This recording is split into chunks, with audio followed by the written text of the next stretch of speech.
Well, good afternoon. Good afternoon, friends and neighbors. Hello, everyone. Welcome to another episode of the Conversations with Dune and Friends. Hopefully, you're doing well today. Good afternoon. Hopefully, you're doing well today. And I see that we have the sound, so that's good. um, Today we have a special guest joining us all the way from the BC, British Columbia area of Alberta, of Canada, and all the way from BC, Yvonne de Laive. Um, she's going to share a number of stories about music, a number of stories about life challenges and overcoming obstacles, and as well as tell us more about her speaking and training and writing. She's an author. But let me maybe share a bit about Yvonne before we start here. So Yvonne is an author, a motivational speaker, and a mindset coach. Her first book was released a year ago, and it's a 5-step program for self-actualization. It's available on mindsethabits.com. And Yvonne ran several workshops earlier this year prior to COVID.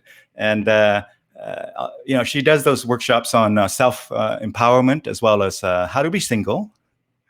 And she visits elementary and junior high school and doing a lot of motivational speaking and goal setting. And currently she's working on a new book as well. And you can follow her on social media and stay informed. The links are provided in the crawling text there, but it's on Instagram, it is at Mindset Habits. On Facebook, it is Mindset Habits. And on the web, it is www.mindsethabits.com. So Yvonne hopes to inspire others to keep growing and to find the right, the light side, the light inside themselves to move through survivor mode into warrior mode. So from survivor into warrior. So with that introduction, I'd like to have you join me in welcoming Yvonne. And so Yvonne, welcome. And do tell us, first thing you should tell us is, maybe you could correct the spelling or the pronunciation of your last name for me, because I'm sure I did it wrong. So if you could say your full name again for our audience, that would be awesome. In Canada, my name is Yvonne de Laive. Mm-hmm. And then originally in Dutch, it is Yvonne de Laive. Oh, so in Canada, we just say de Laive, which just seems to be easier for most people. Mm-hmm. I need to take more additional languages courses, I think. All right. Well, welcome. And how's the weather over there now, whereabout are you located in BC? I'm out in Creston, West Mm-hmm. Creston, actually, and it's right in between Cranbrook and Nelson. Mm-hmm. A lot of people know Nelson, so we're we're in the Kootenays. Mm-hmm. And the weather is amazing today. It's been a bit overcast the last few days, but today it seems to be pretty sunny and nice. So I'm going to have to go enjoy the weather a little bit after. Right. This. Yeah. Well, wonderful. Now, I see our friend Quinn McKendry already joined us here live, and the comment there is that yep. he can hear us, so that's a good thing. When with this internet broadcasting, you always want to double check on the sound and everything. But Quinn, welcome, and thank you for confirming that. So, Yvonne, tell us a little bit about maybe a background kind of history of, were you born in the Edmonton area, or I met you in Sherwood Park? That's where we met a number of years ago. But tell us about your. I was born in the Netherlands. Mm-hmm. And I moved to Canada when I was 10. Mm-hmm. My dad used to work for Siemens, mm-hmm. and we got moved to Canada with his company. Mm-hmm. And we moved right to Sherwood Park. Right in the 90s, we moved to Sherwood Park. So I lived there for probably about 20 years. Mm-hmm. I went to elementary and high school and such in Sherwood Park. I graduated from Salisbury Comp. Mm-hmm. And shortly after that, I myself went back to the Netherlands for a little while, right after I graduated. Mm-hmm. And then I spent a couple of years in the Netherlands again and came back when I was 21. And then I got engaged and married quite quickly after that. Yeah. And that ended up being not the wisest choice for me in life, but I learned a lot from it. And I was a really young mom. So then I had kids at 24 and 26. And I got divorced right after that, actually, because he was not so much a team player. So I ended up being a single mom after that for this month will be 15 years ago that I got married. So it was a very young age when that happened. So now I've been divorced about 12 years. And I had to learn a lot in those years being a single mom and learn a lot about myself. And I had some trauma in my past, so I had to learn what to do with that and how to keep going. Right. Yeah. Well, thank you for sharing. I didn't realize that you were about 10 when you came to the Sherwood Park area. When I met you a number of years ago, and it was through the music, kind of live music scene. You were singing a lot, and I got the privilege of playing guitar for you on some of those songs over at Caffrey's there in Sherwood Park, right? Caffrey in the Park. Yep. Yeah. Yeah. I took singing lessons. And you took my first video, actually, when we did the Weekend Warriors program. You were the first one to film me while I was singing. Yeah. Now, I know you've done a lot of modeling as well, a lot of photography work. And tell us about that journey, that segment where you did a lot of modeling and photography and all that kind of stuff, in addition to music. It kind of just landed in my lap. It just kind of happened somewhat. I met a photographer who had just came out of school, and he just needed somebody to kind of practice some of his shots on. So I know it sounds funny when you say someone practiced their shots on you, but so he took a couple of pictures and he said, you're really photogenic. You should do this more often. And so then I kind of started getting in touch with a few more photographers, made a page, and it just kind of happened that way. He had just won the lottery, so he said, well, let's go on a trip, we'll do a whole bunch of photos. And so we went to Mexico and Kelowna and back through the mountains to Alberta, and we did about 6 photo shoots. And so in total, between when I was about 28 to 30, I did about 30 or 32 photo shoots. So I have a whole plethora of those shots, which are really great. And most of them were trade for print. There's a few where I got paid for the job as well. So it was a nice little journey. But after that, I kind of wanted to do some more things, more with my head, like the inside. I wanted to learn a little bit more about my brain and do some writing, as opposed to just taking pictures. So. Yeah. Now, just a quick thing. I know you live out in somewhat of a rural area, so the internet is a little bit kind of not the best. That might be the reason why the video is sort of pixelating a little bit in and out. I assume you're probably already on the best Wi-Fi available in the house at the moment. While you check, and I have told my kids to stay off the internet. Yeah, you bet. So it might just be that this is sort of the best quality at this moment in time, and it might clears up a bit more. But you can see the screen image there. Now I'm going to show just a few photos of that segment of your kind of journey there. Is it okay if I show some of the modeling photos that you have? Sure. Yeah. All right. So with that, I'm going to go ahead and do this. I'll take myself off the screen here.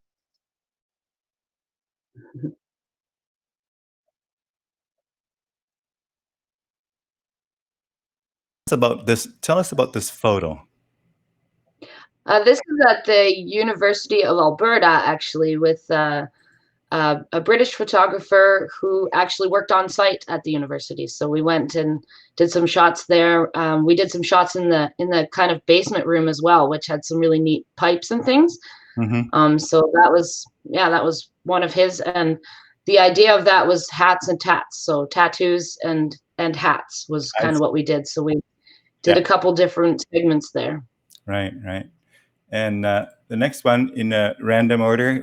Any story to share about this? What's the context here? That was actually, I think, my first modeling shot. And that was from an old, from a friend from elementary, one of my first friends when I first moved here from Canada. She's now a very successful wedding photographer. But at that time, she was doing some kind of retro kind of shots. And so we kind of experimented with that a little. So that was one of my first. I don't know if you can read the text below there. I can see it and I can read it. It says, let my soul smile through my heart and my heart smile through my eyes, that I may scatter rich smiles in sad hearts. And that's a quote from Paramahansa Yogananda. Tell us about what resonated with you in that quote there. Well, this one was not long ago. This was for the newspaper here in Creston. They were doing a story on, partly on my author, and then partly because I was running a single mingle here in town. And for this one, I liked the quote because my eyes seemed to be kind of smiling, and I kind of always want people to be able to make eye contact with me, and then understand that I'm a safe space, that they can talk to me, and that, you know, I won't judge them on their journey, and that I want to make conversation. So I kind of always want to make sure that my eyes are smiling for people. And tell us about this photo. This one's just recent. I wanted to make sure I put in a picture of myself that was more of a recent shot.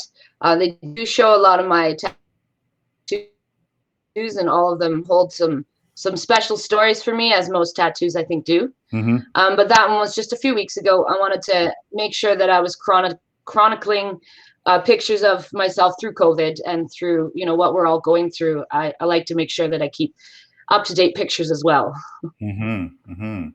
So thank you for sharing those photos. Now, when you play music, tell us what instruments do you play outside of singing? You're a great singer as well, but tell us the various instruments that you spend time with.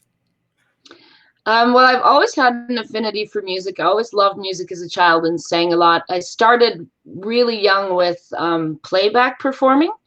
So I performed Madonna playback in Europe, in a couple places. My dad has videos of that. And I started that when I was 3. Then I kind of didn't do music for a little while as I was growing up. And then I picked it back up after I got divorced. So the first thing I learned was drumming. I started taking drum lessons, and I initially was learning metal drumming. So double kick pedals, the louder the better. And then I kind of transitioned into I'd rather sing. So I took singing lessons. That was from Rita in Sherwood Park there. Then we did some weekend warriors, and I started going to jams and meeting more musicians. Some harmonica, and now, so I've been singing blues, I guess, rock and roll and such, and I've had a dance, and I've been doing that for about guitar, which is actually very hard for me, but it's just learned. I can also play some keyboard and piano. I did that as a child, but I'd really like to learn the guitar. Right.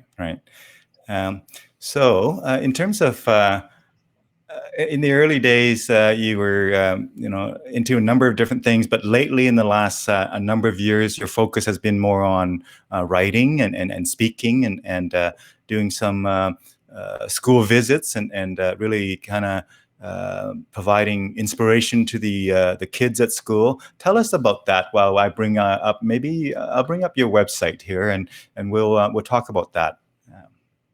So go ahead and start us on that introduction here. Well, I've always really loved books. Like, I've read thousands of books in my lifetime. It's probably how I learned English so well as a child. But I ended up out here in Creston attending this really neat program. It's called the LEAP program. It's a local entrepreneurship accelerated program. So it's kind of learning how to run a business idea through a model concept to see if it would work for people. So I took this class, and what came out of it ended up being my book. So I didn't really know I was going to write the book when I started the class, But a lot of people ask me how I accomplished so many things so quickly, how I always seem to accomplish my goals and my organization and time management and such. And so they said, how do you do that?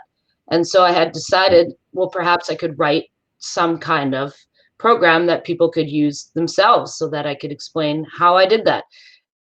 And that ended up being my book. There it is on the website right there. Well, and so the book is available online version, but I also have paperback. Right. So I do have a copy. This is the original. It's a little blurry. And then, oh, is it? Yes. Yeah, a little blurry. And eventually I got, maybe if I back up a bit.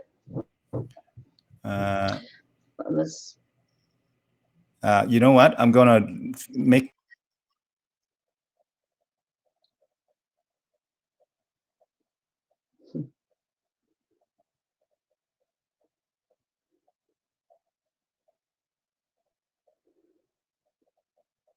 Yeah, I'm not sure if that was visible, but yeah, we saw it. I got an artist to redo the cover, and so I do have paperbacks available if anybody would like paper copy. I'm a paper copy person.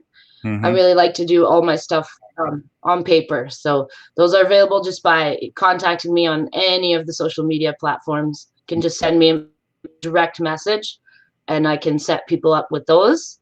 Right. The online one is just a button. You can just click buy the book and it'll email you a PDF.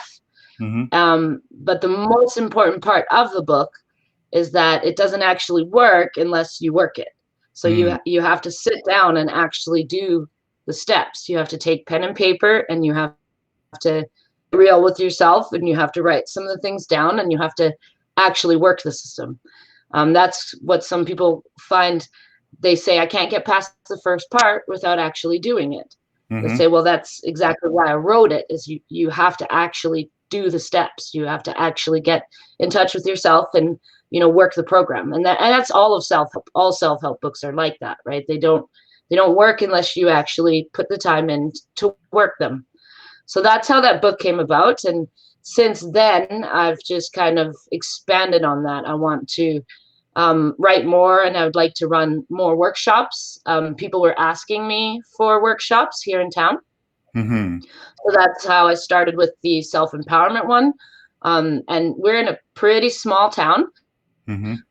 But there was 12 people that came to the first one. So that was actually quite successful for me. Yeah. It was quite interesting. People really seemed to like it. And the same people returned to the next one. So, and then COVID kind of happened. So that was kind of unfortunate. So I'm considering starting to do a little bit more online work. And another part of what I wanted to do was run a retreat that was supposed to happen most likely this month, but that's not going to happen at all now. But I had done the research and found all, the place for the retreat and what I wanted to teach, and a couple of other people to help me teach some other things. Right. And so that's one of the bigger goals right now, is to run a retreat.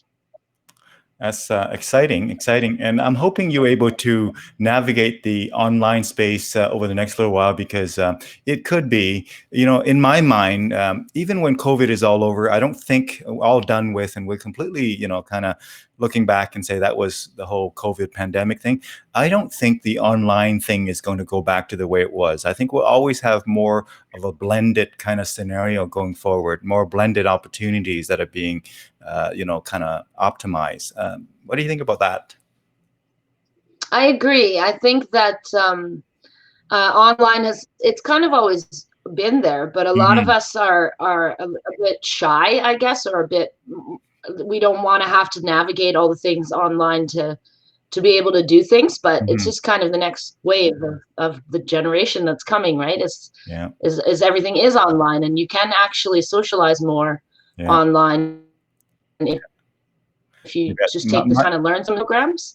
So I agree. I think online will change, and I think it'll get, My prediction is that we'll never go back to exactly the way it was. I think the online, once you are sort of stretched in that way, love it or hate it, it's going to be a bigger component in the future. Not that, in person isn't awesome. I love in person, be able to meet people and shake hands, and in some cases hug and whatever have you, and be able to really spend time together face to face. That will never be, obsolete. In fact, it'd be more precious than ever before. This is making us realize how precious that is. But I think, the ability to maybe have even in person and online at the same time, referred to as a blended or hybrid event, right? Hybrid event is going to be with the future as well. So and I definitely agree on that. Yeah. Mm-hmm. You got this video here. Perhaps I could play the video for our viewers. Hey, this video on your website here. I'm going to click play. I will silent myself here so we can hear the audio. If you don't hear the audio, give me a sign so I know. But you should hear the audio.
So that's just a step one of slowly getting started.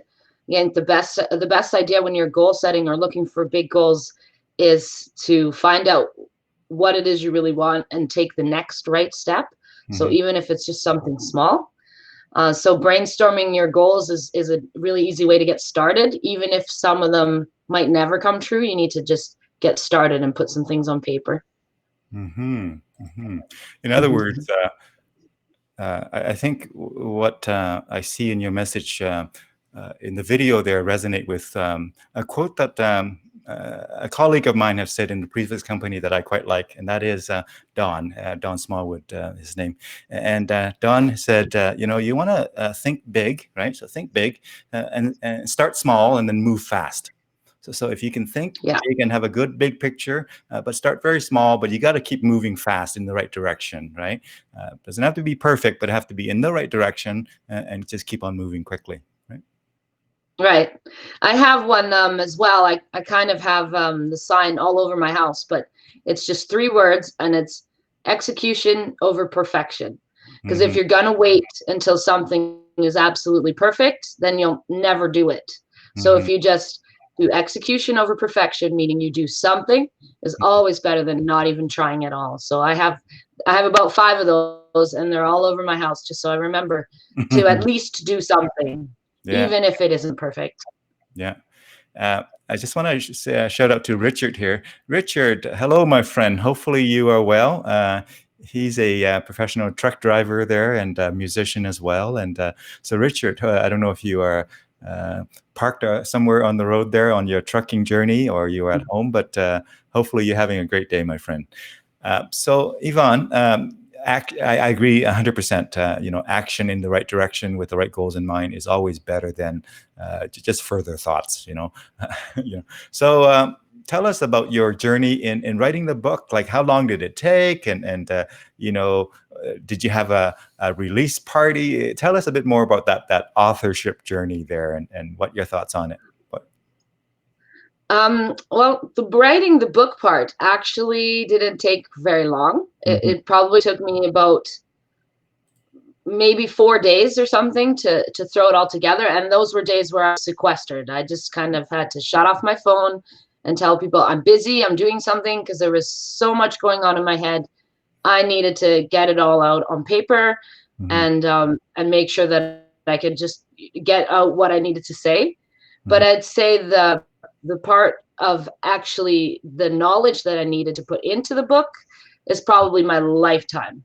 So it's hard to say how long it took me to write the book. The actual writing part was very quick, but the gathering of the knowledge and the research for it probably was my whole lifetime. So you wrote the book, and do you has it been most I'm just curious, from an interesting fact kind of thing, a person who bought your book, do you know who bought your book in terms of demographic? Is it local? Is it across Canada? Is it international? Do you have any of those sort of insights from where they're? The book, it's also listed on Amazon. So I think in 12 countries. So it has been bought by a few people in the States and in Australia. So I guess it's international. I didn't really have an idea of where it should be sold. I think it was more the demographic or the customer segment. So it's really anybody that's ready, anybody that wants to make a big change is kind of what I'm looking for. So it really could be any age. It doesn't really matter what you do for a living. You just have to be ready to want to make a change. And I know there's a lot of people who can be stuck in survivor mode, who just want a better way, or they just want to do something different with their life. And that's kind of the ones I'm looking for. So. Yeah, I see Tara is sending you some love there through the power of the internet. Is she in the local area in the BC somewhere, or is she international? She is. Hi, Tara. I love you too. Tara was in the class with me in the LEAP program. And she is a doula. I know I'm not sure if a lot of people are familiar with the term doula, but she helps people with delivering their babies and being support for them and a caregiver. And she's very excellent at it. So wonderful. So tell me, you went from Alberta to BC. You went from, it's maybe slightly, I don't know how small the city that you're currently living in is. Is it smaller than Edmonton area? Is that more rural? I don't know. Compare and contrast. What are some differences you saw in the move there? Crescent is quite a lot smaller than Edmonton. We have 5,000 people downtown and about 15,000 including the surrounding areas. So I really did go from the big city to a tiny town with a lot of locals. I did leave the city because of an attack by 2 men. So I kind of just had enough of the city. I didn't feel safe. And so as soon as I left Edmonton and moved to Creston, I actually felt a lot safer. I did a lot of my healing here and a lot of therapy. And it was just kind of what I needed. I don't think I will ever return to a big city. I will return for wanderlusting and playing music and for adventure, kind of. But I don't think I will ever live in a big city again. I really enjoy BC and all it has to offer. And I really like living in a small town where people start to know your name. Yeah, no, I understand and appreciate that. I used to live in Westlock, Alberta, a town of about 5,000 people as well. In fact, that's where I immigrated to when I came to Canada, was in fact Westlock, Alberta. And Westlock, 5,000 people, I loved it. I loved it. And I loved Edmonton, and I love Sherwood Park, where I'm at today in the last 16 years. But, every sort of size and type of city have its own sort of characteristics and have its own things to offer. My main sort of thing is, wherever you are, just try to squeeze the juice out of that, right? If you're in a small town, appreciate the small town and all it has to offer. If you're in big city, kind of find a way to benefit from that. One of the challenges people have is that they're in a small town, but they wish that they were in the big city, so they're unhappy all of the time. Or in the big city, and they wish they were in small town, and they're unhappy all the time. So every city or size have different things to offer, I found. Coming from Vietnam, where it's even much more densely populated than that, and that's a different world yet. When lots and lots more people per square mile there than even here, right? So, yeah. So tell us more. I wanted to ask what age you were when you came to Canada. I was 13 when I came to Canada, so 13. So similar age. You were 10 when you came to Canada. Now, you probably spoke a bit of English maybe when you came? Not really. No, I had to learn it all. Same here. I didn't know any really English at all. And, was in school 2 hours after I landed. And so 2 hours later, I was in school and writing exams, midterms. But so tell us more. I'm going to make this one an open-ended question. And that is, tell us a story, any story that you believe is powerful for our audience to kind of maybe share some insights from that story. Any story at all that you like to share? I guess one that would come to mind is when you meet people, you never know when you will see them again, or where they might interact with your journey or be a part of your journey in some way. And I remember I was out in Edmonton, and I met a woman at a bike rally, where I was jamming and just in a tent by myself, kind of thing. And I went and I hung out with her, and we spent some time together that weekend, and then kind of remained friends online on social media. And then fast forward about 5 years, when I was out in Creston, and I was working at a society for the handicapped out here. It's called Crestramics, as a healthcare worker or a support worker. And I got a phone call from her that her grandmother was on her deathbed, and she was speaking only Dutch, and she didn't know anybody else that could speak Dutch to help her try to understand her grandmother. And so she asked me if there was any way that I could talk to her grandmother and find out and I said, absolutely. So I told my boss that I had a few minutes, and I got on the phone with her grandmother, and I was able to help her and her family move through the last moments of her life, to be able to tell them. She said, I'm thirsty and I'm okay. I'm ready to go. I don't mind. And I love you all. And she just needed her family to know that, so that she could move on from life. And so that was a very important moment in my life and for her. And I think that you never know when you meet people initially, what kind of difference they'll make in your life, or how you will interact or connect with them later in life. So I think it's important to keep connections, especially those types, and to always be kind and helpful and supportive, and keep people in your life that mean something to you. Yeah, that's a wonderful story. Thank you for sharing that. And so right about we just don't know where life is going to take us. Today our reality could be like this, and tomorrow it could be quite different. And the people who are very sort of in our peripheral may become front and center based on the circumstances that are at that time. So yeah, it's just stay open and stay connected and stay kind, as you said. Yeah. So tell us more. If you look out a few years, obviously COVID is going to be here with us and gone soon, we hope.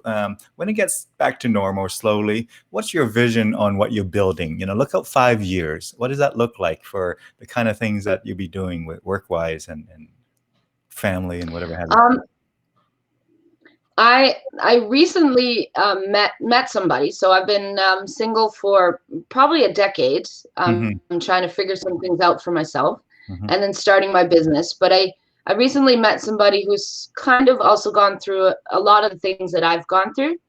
So I'd say him and I are kind of building something together now. So we do really want to do workshops and retreats, and a lot of our focus is going to be on anxiety and depression, and what we can do with it, because you don't always overcome it. Sometimes you just carry it, or you find a place for it. There's a lot of people say you should, just get up and go, or just get over it, or just overcome it. But some things you don't overcome, like trauma or PTSD, anxiety, depression. Those are a lot of things that we're now building something on that together, and saving up together to buy a property where we can support others and help others. We're not sure if that'll look like therapy or sessions such as that, but it might look more like a retreat or workshops or something of the sort. So for me, the next 5 years are well, obviously my kids are teenagers now, so it'll be supporting them and helping them in what they need. And then building a happy place or a safe space where others can feel safe and want to come and be with us and hang out with us. And there will be a jam space, of course. We do write music together. So I'll be writing more books. I'll be writing music, be learning more instruments, and working on that. I also have one more thing that I really want to battle, and that's I have psoriasis. So I'm really working very hard on food, on eating your feelings. So I think that I'll most likely write a book on something for a psoriasis diet, or eating your feelings, and how unhappy that can make you in the end. So that's where I'm doing a lot of my focus. I am also still studying NLP, which is neuro linguistic programming. Yes. Tony Robbins NLP. And so I'm learning a lot of that, so that I can kind of read people before they even approach me, so that I myself can kind of get a sense of how I can be of service and how I can help and support and guide them in what they need. So that one is very interesting, the NLP. So that's something I really want to develop. Yeah, I have a number of colleagues and friends who are very deep into NLP, and whether it's in their speaking world or in their coaching world or training even. And NLP, obviously, for those who don't know the details of that, the whole idea is just a deeper understanding of how the brain works, a deeper understanding of how psychology works and how it affects your thoughts and actions, and sort of communicating in that way and be able to sense that way. And so, I'm delighted that you also on that journey as well. Yes. Yeah. I'm very curious about why we do some of the things we do and how the brain is put together. So I really like that journey, and I really want to get deeper into that, and help some others understand why we do some of the things we do. So I'm always very curious with that. So. So tell us, you so far you worked. Some of your work has been with school children, as you mentioned earlier. Kind of elementary and junior high. Do you see that being a sort of an ideal kind of target segment for you in terms of the demographic, or is it some other ones, or is it a mix of that and some others? Tell us a bit about who you prefer to work with if you had your complete choice as to, this would be the perfect audience for me, the perfect group for me to work with. Who would that be? I think it would be a mix, but I very, very much enjoyed speaking to the kids at that age. For me, the thing that stood out the most there was, if I had somebody at that age that had come and given me that type of speech, I feel like I would have listened, and I feel like it would have helped me a lot. So as I went and talked to the kids, I think the grade 6 class a little more into it than the grade 8 class. I think so. In elementary is where they're a little more, they're still willing to kind of listen and set some goals and make their way towards it. So I really do like that age group, especially as the if they've been abused or have had some kind of neglect or something that they can't quite seem to figure out. That would be an ideal time for them to start figuring themselves out, and how they make their choices in life, because it's before they can make some bad choices. So if I had known some of the things I know today a lot earlier, I would have made some different choices in my life. So I really do like that audience. Another audience for me, like perfect audience, I suppose, would be is women of abuse, who don't know where to go or where to turn, or they don't feel like they'll ever get better. I believe those ones because I can commiserate. I've been there myself, where I'm not sure if life will turn out, or if maybe it just wasn't meant for me to happen this way, or that good things are not coming my way. Those are the types of women that I would really like to support and help and be there for, because I know how it feels. So. Well, thank you for sharing that. It's always good to have clarity of who it is that you would love to serve and how you best serve them. Sounds like you have that clarity, and that's good. That's good. So tell us more about the. You mentioned presenting in schools and whatnot. Do you bring your music into those presentations as well? Not yet. I think maybe because I don't play guitar. So I think that's going to be a big key to it, is that if I can accompany myself, although my new boyfriend does play guitar very, very well. So I believe that that could be part of the missing key, that we will write some music together that will help inspire some kids.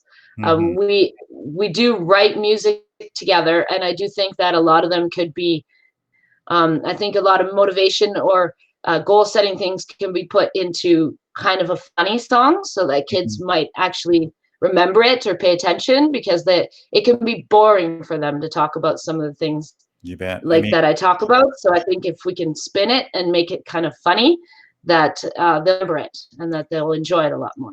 Yeah, there's a reason why kids cough syrups are of all different flavors and very sweet and tasty, right? Because medicine Yeah. is more conducive to kids in particular, but all of us taking it when it's got some other interesting elements to it. In this case, music, and I think people change their perspective or change their vision oftentimes through an experience. And the more you can create that experience for them in school, in this case, in your presentation, rather than just presenting concepts and sort of the head, if you will. If you can incorporate the heart and the body movements and the experience, I think it'll really resonate well, and it'll stick, and they'll take that with them for a long time, right? Agreed. Yeah.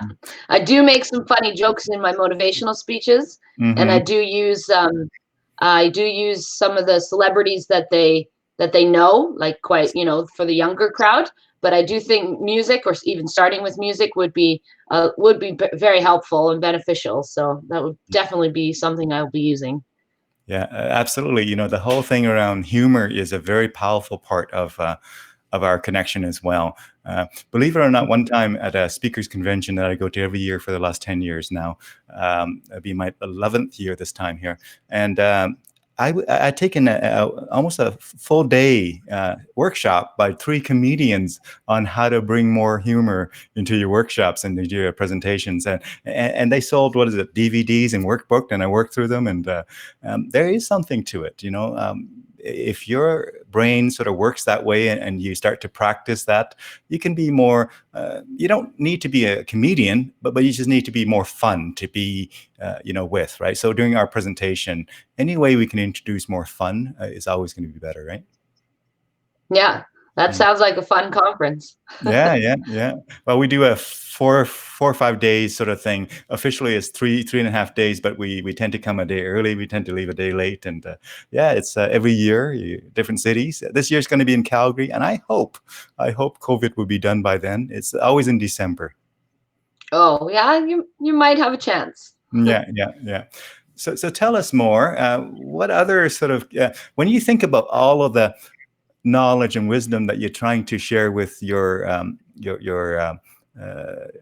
target audience, the school children, and when all of the key insights that you want to share with some of the abused women that you might be helping now and in the future, if there were three key sort of principles or key insights that you really want to work to get them to embrace, any of those come to mind, top of mind right now? What are those top three big kind of heavy shooter kind of big things that are very beneficial?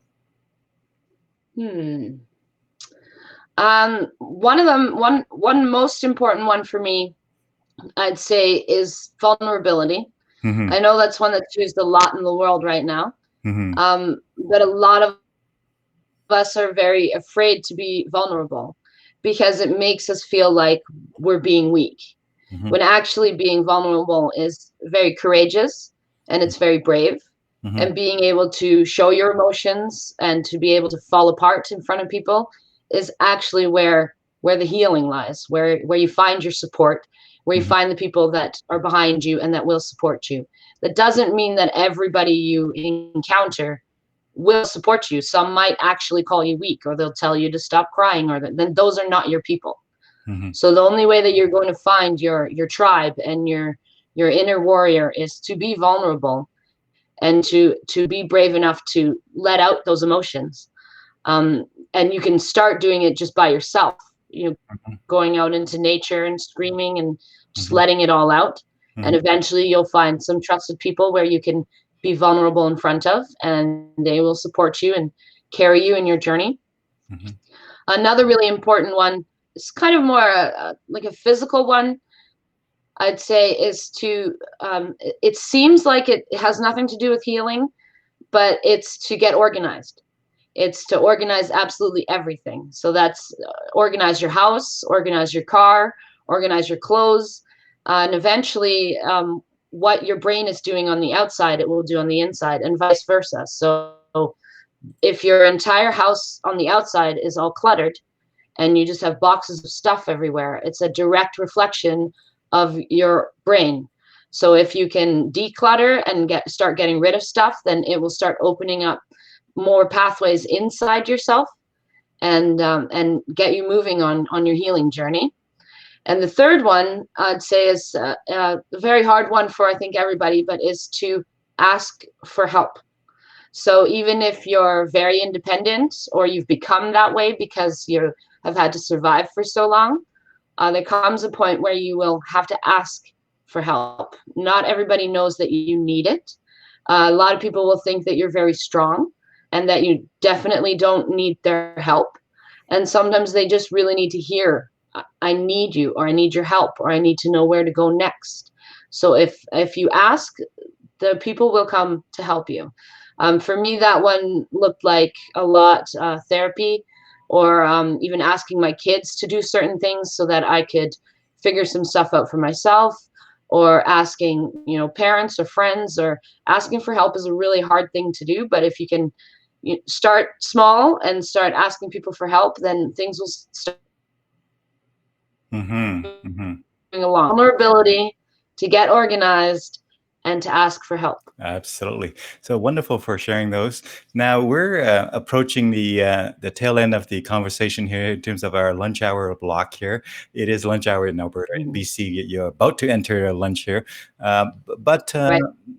Tell us, any other kind of insights or any other stories that you'd like to share with our audience before we wrap up here in this conversation, or anything you want to highlight? Let's see. I'm looking at my board on the side here. I have some notes, but yeah, you bet. Go ahead. Yeah. I think the most important message would be to identify where you want to go, to make it very clear to yourself what's next, what's the most important or most pressing thing that's next, and to take that step towards it. And even if it's something small, like, I don't want to eat my feelings anymore, then today you just make sure you drink 2 cups of water. And tomorrow you make sure that you go for a 2-minute walk. And I know for a lot of people, like, well, you should go for 20 minutes. And should is a very important word when you hear it in your head. There's a lot of things that we feel like we should do. And if you hear yourself saying to yourself all the time, well, I should do this and I should do that, I would examine those. I would write down what you're always saying to yourself, and why it is that you think you should. Because a lot of that is societal pressure and the societal norm. But it's very important to find out what you actually think you should be doing for yourself without what everybody else is saying. So it's a good one to drown out all the people in front of you, the people behind you, and to just take your next step and what's your next right move. I think it's a really important one to stay in touch with yourself and what you think is right for yourself. In other words, an ounce of action in the right direction is much better than a pound of thoughts and guilt and whatever have you. So always be guided by something, a vision, and within that vision have specific things that you want to do, and go ahead and just take action is what I'm hearing. Yeah, correct. And if you have a strong enough why, a strong enough reason, then you can accomplish pretty much anything. You just have to know why you're doing it. For me, a lot of times my number one reason is my kids, is that I'd be a good example. And I want to show them that you can do things that you set your mind to. So I think a really strong why is very important. And then you can get going on what it is you want to do, because you know why you're doing it. Now, if you mentioned your kids a few times, and we have two boys, so they're turning 20 and turning 18 here, so it's a bit older perhaps. But if you're able to impart 2 or 3 sort of concepts to them, 2 or 3 kind of even words to them, like today, right now, what would those 3 things be that you think would really benefit them in their life as I guess they're teenagers now, right? Yes, 12 and 14. So, so what would you think say? The first one would be it's okay to not feel okay. That there's going to be days where it doesn't work out, where you don't feel okay, and then it's okay to not feel okay. And if you recognize that in that moment, then you just take the day and you feel not okay. Then it's okay for that. Another one is the sign that I have everywhere is execution over perfection, is because a lot of times they'll say, well, if I try that, I will fail. And so I like them to kind of understand that if you say, well, I'm going to run these 2 kilometers, and if they don't make it, then they feel like they failed. But if instead they say, I'm going to try to run these 2 kilometers, and they try it and don't make it, then they did what they set out to do, is they tried it. So they didn't actually fail in anything. I think it's very important to know that there isn't really failing. There's only, there's winning and there's growing. So you either make it or you learn something from it. So then you're still actually winning. You're kind of always, as long as you're out there doing it, you're in the arena, you're being brave, you're going to make it no matter what you do. And I guess that probably is about 3 of them. All right. Well, cool. Well, thank you so much for sharing those with yeah. Let me just again, on behalf of our viewers, thank you for your time and energy and insights and stories throughout the hour here.